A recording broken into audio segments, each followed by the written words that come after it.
अस्सलाम वालेकुम जी। उम्मीद है आप लोग खैरियत से होंगे। We are starting our second video lecture. First जो वीडियो लेक्चर था उसमें हमने ओवरव्यू देखा कोर्स का। क्या हम पढ़ेंगे इसमें, तो फॉर्मली जो पहला टॉपिक है that is history of Linux हमने देखना है आज के इस लेक्चर में। और वर्चुअलाइजेशन को देखेंगे और उसके बाद हम देखेंगे कि किस तरह से इंस्टॉल करते हैं ऑरेकल वर्चुअल बॉक्स को। So history of Linux is the first topic. Remember, ये कुछ बुनियादी सी बातें हैं, हम इनको ज़रा गो थ्रू कर लेते हैं ताकि आने वाले कोर्स में हमारी जो बुनियाद है वो ज़रा बेहतर रहे, हमें बेसिक्स का आइडिया होगा, एक मोटिवेशन भी मिलेगी कि लोगों ने किस तरह से काम किया। हमें भी कुछ आइडिया होगा कि लोगों ने बहुत आउट ऑफ द वे जाके भी चीज़ें बनाई हैं। So Unix is an open source was an open source operating system initially. ये बेल लैब्स में डेनिस रिची और केन थॉमसन दो कंप्यूटर साइंटिस्ट थे, उस ज़माने के प्रोग्रामर्स थे, इन्होंने इसको बनाया था। और initially it was written in assembly language 1969 में जब पहली दफ़ा ये बनी थी। बट सून थोड़ी अरसे के बाद 1973 में, बल्कि 1971 के करीब सी लैंग्वेज बन गई थी जो डेनिस रिची साहब ने लिखी थी। ये बहुत बड़ा ब्रेक थ्रू था सी लैंग्वेज का बनना। तो यूनिक्स का सारा कोड, क्योंकि इनिशियली यूनिक्स को बनाया गया था सिर्फ PDP-7, एक उस ज़माने में एक मिनी कंप्यूटर होता था उसके लिए। बट जब सी लैंग्वेज बनी तो पूरा कोड यूनिक्स का जो असेंबली लैंग्वेज में लिखा हुआ था उसको कन्वर्ट किया गया सी लैंग्वेज में। तो सी लैंग्वेज में लिखने के बाद उस कोड को एक ऑपरेटिंग सिस्टम बना जिसको यूनिक्स का नाम दिया गया। इससे पहले जो असेंबली लैंग्वेज में कोड लिखा गया था उसको मल्टिक्स का नाम दिया गया था, ठीक है। और यूनिक्स का नाम इसको यूनिप्लेक्स्ड इंफॉर्मेशन एंड कंप्यूटिंग सर्विसेज, यहाँ से ये नाम निकला था। सो 1973 में यूनिक्स के नाम से एक ऑपरेटिंग सिस्टम बना।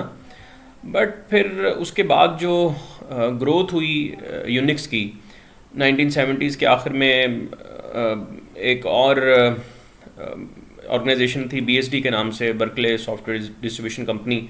उन्होंने इसके ऊपर TCP/IP का स्टैक बिल्ड कर दिया, नेटवर्किंग इसके साथ डाल दी, इंटरनेट प्रोटोकॉल को अटैच कर दिया। तो और उसके साथ साथ जो बाकी कंपनीज थी उन्होंने भी अपने अपनी ऑपरेटिंग सिस्टम बनाने शुरू कर दिया। इस तरह HP UX के नाम से एक बन गया, सोलारिस, सन माइक्रो सिस्टम्स ने अपना एक ऑपरेटिंग सिस्टम बना लिया। लेकिन सबके बैकएंड पे यूनिक्स का ही कर्नल चल रहा था। कर्नल क्या होता है? जो ऑपरेटिंग सिस्टम की मेन फंक्शनैलिटी होती है उसको कर्नल कहा जाता है।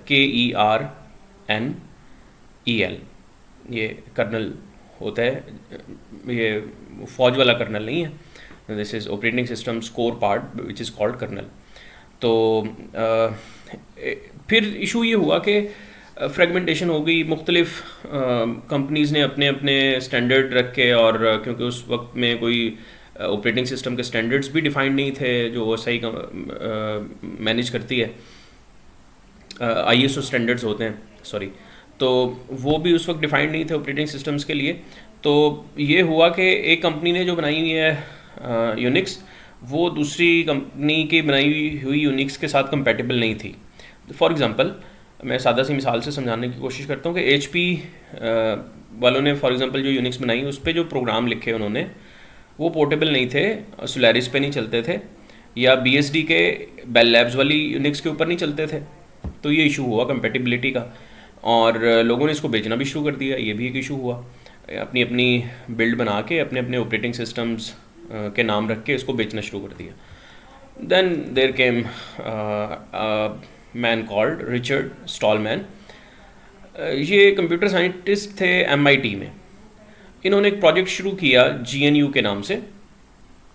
इन्होंने ये कहा जी जो जितने भी सॉफ्टवेयर्स हैं वो फ्री होने चाहिए, और उनका एक लाइसेंस इन्होंने एक टर्म ईजाद की GPL के नाम से, GNU general public license and free software foundation के सारे सॉफ्टवेयर्स, सारे ऑपरेटिंग सिस्टम्स जनरल पब्लिक के लिए फ्री होने चाहिए, सबके लिए। तो फिर इन्होंने कुछ GNU जो ओपन सोर्स जिसको हम बोलते हैं सादा लफ्ज़ों में, ओपन सोर्स टूल्स बिल्ड करना शुरू कर दिए। जिस तरह से इन्होंने ओपन सोर्स सी का कंपाइलर बना लिया जिसको GCC का नाम दिया, GNU C कंपाइलर जिसको GCC हम बोलते हैं। बैश शेल हम देखेंगे, बैश शेल भी इन्होंने बना लिया लिनक्स के लिए।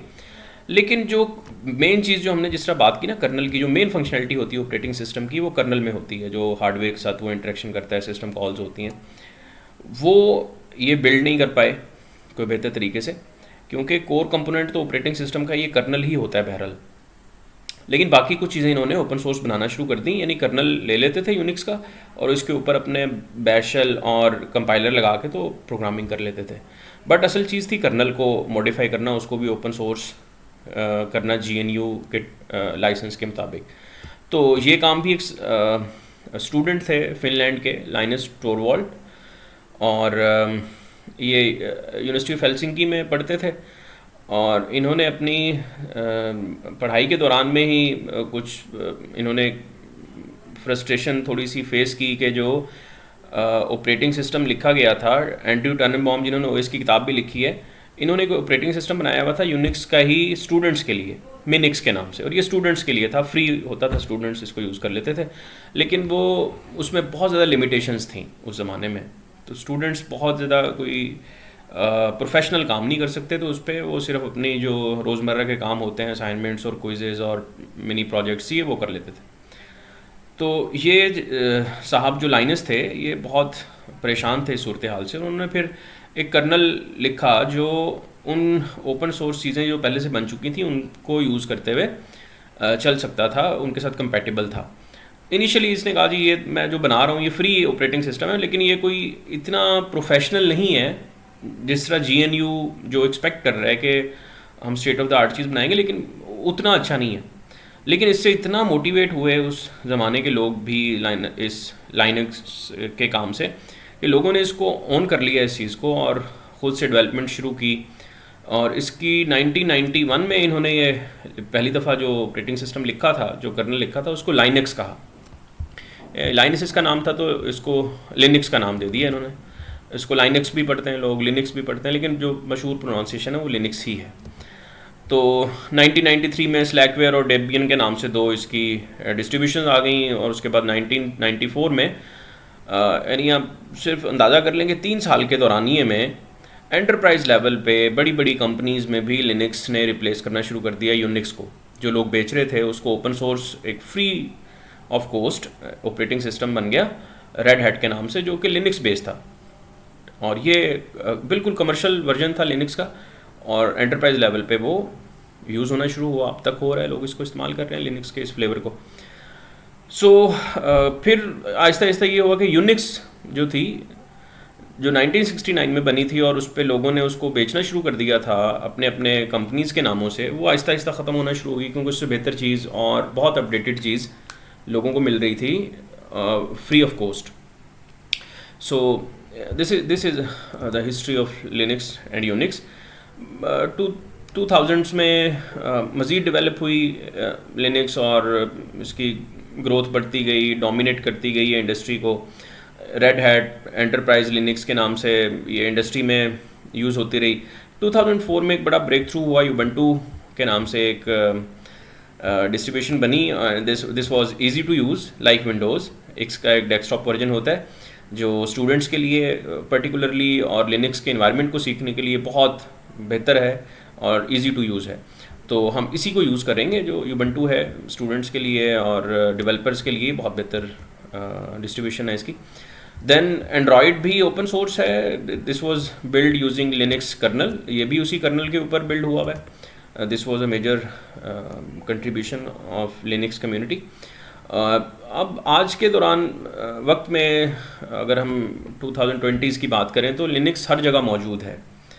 इवन बड़ी कंपनीज़ जो जिनके अपने ऑपरेटिंग सिस्टम भी हैं, एक बड़ी कंपनी है जिसका अपना ऑपरेटिंग सिस्टम है, हम सब यूज़ करते हैं और वो पेड है, ओपन सोर्स नहीं है, उनके अपने भी जो वेब सर्वर्स हैं उन पे लिनक्स इंस्टॉल्ड है। आप यहाँ से लिनक्स की जो कामयाबी है और जो सक्सेस है उसको जज कर सकते हैं कि वो कितना फैल चुका है। तो जितने भी सर्वर्स हैं नॉर्मली, जिस तरह अमेज़ॉन के सर्वर्स हैं, गूगल के सर्वर्स हैं, माइक्रोसॉफ्ट, यहाँ नाम भी आ गया, मैं नाम नहीं लेना चाह रहा था।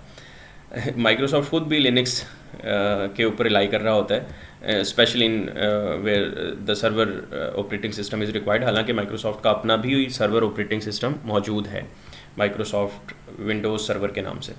सो वर्चुअलाइजेशन का कॉन्सेप्ट, डॉकर्स वगैरह हम देखते हैं, डेवऑप्स का काम देखते हैं, तो जहाँ भी क्लाउड कंप्यूटिंग या डिस्ट्रीब्यूटेड कंप्यूटिंग की बात आती है, लिनक्स ही वहाँ पे इस्तेमाल होती है, because it is way powerful. और कमांड लाइन पे काम करना आता है बंदे को, लग रहा होता है कि I am doing something.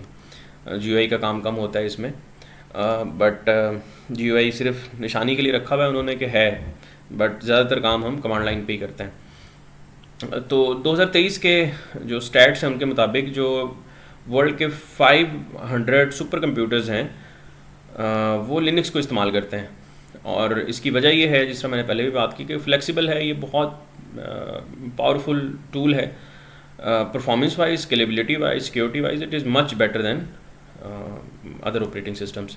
So this is a brief history of Linux. आप इसको पढ़ सकते हैं, खुद गूगल कर लीजिएगा इसको, या जो लिनक्स की मैं कुछ बुक्स भी रिकमेंड कर दूंगा आपको कमेंट सेक्शन में। एक बड़ी मशहूर किताब है, हमारे एक्स प्रिंसिपल साहब जो थे PUCIT के, डॉक्टर मंसूर सरवर, उनकी किताब है यूनिक्स द टेक्स्ट बुक। वो ऑपरेटिंग सिस्टम के मास्टर हैं, one of the very famous person of operating system. उनकी किताब है इसके ऊपर, आप उसको उससे गाइडलाइन ले सकते हैं। बल्कि हम उसको फर्दर जब हम आगे बढ़ेंगे वीडियो लेक्चर्स में, तो हम उसका हवाला भी देंगे, उस किताब को आपको दिखा भी देंगे। उस किताब में से कुछ चीज़ें वहाँ से भी कवर कर रहे होंगे, कमांड लाइन के ऊपर जो हम काम कर रहे होंगे। So this is Linux history. Then the second thing is virtualization. Virtualization में हम अगर सिंपली इस आइडिया को डिस्कस करें तो ये करते हैं कि हम, एक तो ये तरीका है कि ऑपरेटिंग सिस्टम, जिस तरह अभी आपको स्क्रीन नज़र आ रही है, this is an operating system which is installed on hardware. एक हार्ड डिस्क है, रैम है और एक बायोस है, उसके ऊपर हमने एक OS इंस्टॉल किया हुआ और वो चल रहा है। एक हम ये कर सकते हैं कि इस ऑपरेटिंग सिस्टम के अंदर एक वर्चुअल इन्वायरमेंट क्रिएट कर दें, यानी इस ऑपरेटिंग सिस्टम के अंदर एक सॉफ्टवेयर के थ्रू, जिस सॉफ्टवेयर को हाइपरवाइज़र कहा जाता है, यानी हमारा जो ऑपरेटिंग सिस्टम है ये इस वक्त विंडोज़ जिस पे हम बैठे हुए हैं, this is an host operating system. इस पे हम एक हाइपरवाइज़र इंस्टॉल कर दें, जिस तरह से वर्चुअल बॉक्स है या VMware है, और हाइपरवाइज़र के थ्रू हम एक और ऑपरेटिंग सिस्टम इसके ऊपर इंस्टॉल कर दें, जो जिसके बैकएंड पे ये ऑपरेटिंग सिस्टम चल रहा होगा, और वो इस ऑपरेटिंग सिस्टम के अंदर वर्चुअली एग्जीक्यूट हो रहा होगा एज ए सॉफ्टवेयर। और उसको बिल्कुल, गेस्ट ऑपरेटिंग सिस्टम को बिल्कुल नहीं पता लगेगा कि मैं एज ए वर्चुअल इन्वायरमेंट में चल रहा हूँ या फिर मैं इंडिपेंडेंटली हार्डवेयर के ऊपर चल रहा हूँ।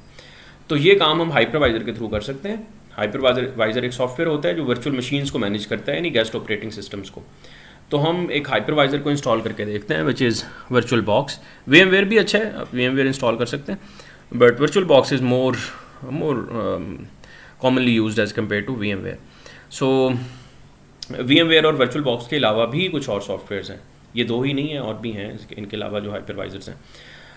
Okay, we are not going to get in details of these things. हम इंस्टॉलेशन पे चलते हैं वर्चुअल बॉक्स की, इसको ज़रा गो थ्रू कर लीजिएगा वर्चुअलाइजेशन को फर्दर। ऑल राइट जी, लेट अस मूव ऑन। आपने क्या करना है जी, वर्चुअल बॉक्स को डाउनलोड करने के लिए आपने सबसे पहले गूगल कर लेना, वर्चुअल बॉक्स लिख के गूगल कर लें। वर्चुअल बॉक्स लिख के गूगल करेंगे तो this will show you some links, और उनको हम ज़रा देख लेते हैं। ओके जी, if we google, we simply write virtual box, not for Ubuntu, just write virtual box download। पहले लिंक पे चले जाएं, this is a separate link from virtualbox.org, and there should be oracle.com link as well। आप दोनों जगहों से download कर सकते हैं, बट प्रेफरेबल इसके आप वर्चुअल बॉक्स से ही डाउनलोड कर लें। ये Oracle की प्रोडक्ट है, तो Oracle की वेबसाइट से भी आप इसको डाउनलोड कर सकते हैं। ऑल राइट, इसको ओपन करेंगे, this will show a download box, और यहाँ अगर आप देखें तो कुछ होस्ट ऑपरेटिंग सिस्टम्स के नाम लिखे हैं कि आपने किस पे इसको इंस्टॉल करना है। विंडोज़ पे इंस्टॉल करना है, मैक पे करना है, लिनक्स की कोई डिस्ट्रीब्यूशन है उस पर इंस्टॉल करना है, सोलारिस के ऊपर करना है। विंडोज़ पे करना है तो विंडोज़ क्लिक कर दें, this will start downloading software. called VirtualBox. I have already downloaded it here. मेरे पास ऑलरेडी मौजूद है, so I am going to cancel it. आपने इसको डाउनलोड कर लेना है, ये थोड़ी देर में डाउनलोड हो जाएगा. और उसके बाद क्या करना है जी, जहाँ पे आपने इसको डाउनलोड करके रखा हुआ है, will go there and will simply double click. इसको इंस्टॉल करना कोई ख़ास मुश्किल काम नहीं है, just go with it. It will take a little bit time. Okay, कहाँ पे इंस्टॉल करना है हमने इसको? We can always give it a new path, but अगर आप एग्जिस्टिंग पाथ पे इसको इंस्टॉल करना चाहते हैं तो इसको यस कर दें. It is giving a warning कि भाई आपके जितने नेटवर्किंग के इंटरफेसेस हैं, नेटवर्क इंटरफेसेस हैं, उनको रीसेट कर देगा जब आप इंस्टॉल करेंगे.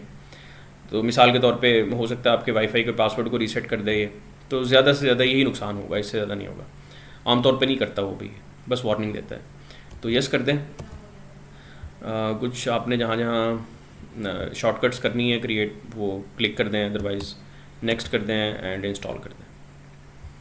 It will install and keep yourself motivated because this course is a bit odd as compared to other courses. यहाँ पे हम सिर्फ एक लशपश से इन्वायरमेंट में कोडिंग कर रहे होते हैं. इस तरह विजुअल स्टूडियो में कोड करें, विजुअल स्टूडियो कोड में लिखें या डेव सी में करें तो ज़रा हमें इंटरेक्टिव सा इन्वायरमेंट नज़र आता है. बट यहाँ हम देखेंगे कि ज़रा डिफरेंट चीज़ें हैं, थोड़ा सा बोरिंग लगेगा, डिफरेंट लगेगा आम हालात से, तो उससे परेशान नहीं होना. रिमेंबर, कुछ लेक्चर्स के बाद आपको इतना इंटरेस्ट इसमें बिल्ड हो जाएगा इंशाल्लाह, उसके बाद आपको इसमें मज़ा आएगा.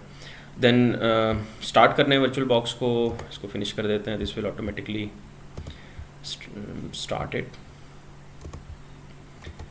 And here we go, it is installed. अब हमने क्या करना है जी, अगला स्टेप हमारा ये है जो हम अगले लेक्चर में करेंगे. यहाँ हमने न्यू पे क्लिक करना है और एक नई मशीन ऐड करनी है.